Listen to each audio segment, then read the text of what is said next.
These are my calculations for my catapult project with Nate, Alex, and Patrick. The first step was finding the horizontal component of the initial velocity, in which I divided 57 inches, which was my total horizontal displacement, by 0.93 seconds, which is my total time in air, and I got a 61.29 inches per second.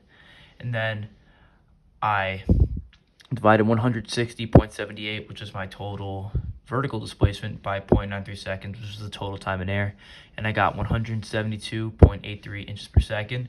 And to find the total initial velocity, I used the Pythagorean theorem, and I got 183.43 inches per second. Then I found the launch angle, which is 70.77 degrees. To find the maximum height, I used the first derivative test to give me t, and I got 0.448 seconds. And then I found maximum height, and I got 44.88 inches as shown on the paper.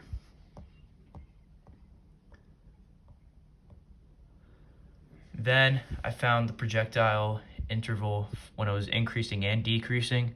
My interval when it was increasing was 0.448, and when it was decreasing was 0.448, 0.93. And the graph on the bottom showcased the intervals.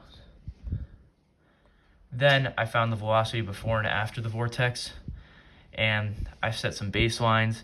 0.2 seconds would be representing prior to the vortex, and 0.7 seconds would represent after the vortex. So before the vortex, it was 95.63 inches per second, which is in the upwards portion. And on the downwards descent, it was negative 97.37 inches per second. For step 8, it was asked, are there any inflection points and what are the intervals of concavity? Since the second derivative of the height function is y to the second derivative, t equals negative 386. Since this value is always negative, the function is always concave down. Because the concavity does not change, there are no inflection points in this motion. This entire interval of motion from t equals 0 to t equals 0.93 is concave downwards. This makes sense because the projectile follows a parabolic trajectory, where the highest point, also known as the vertex, is the maximum height, but the curvature does not change directions. For step 9, they asked, how does our work support Newton's idea of constant acceleration? Isaac Newton determined that objects near Earth's surface experience a constant acceleration due to gravity, which is approximately 32 p per second squared. This converts to 386 inches per second squared, since there are 12 inches in a foot. In our calculation, we use g equals 386 inches per second, which matches this expected value. Our work supports Newton's idea because the second derivative of our height function, yt, equals negative 386 inches per second, remains constant throughout the motion. This confirms that the acceleration due to gravity does not change over time. The fact that our projectile follows a predictable parabolic path with this acceleration shows that Newton's laws hold true in the scenario.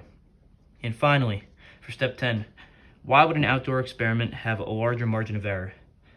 If we perform this experiment outside, several factors could introduce more error into our results.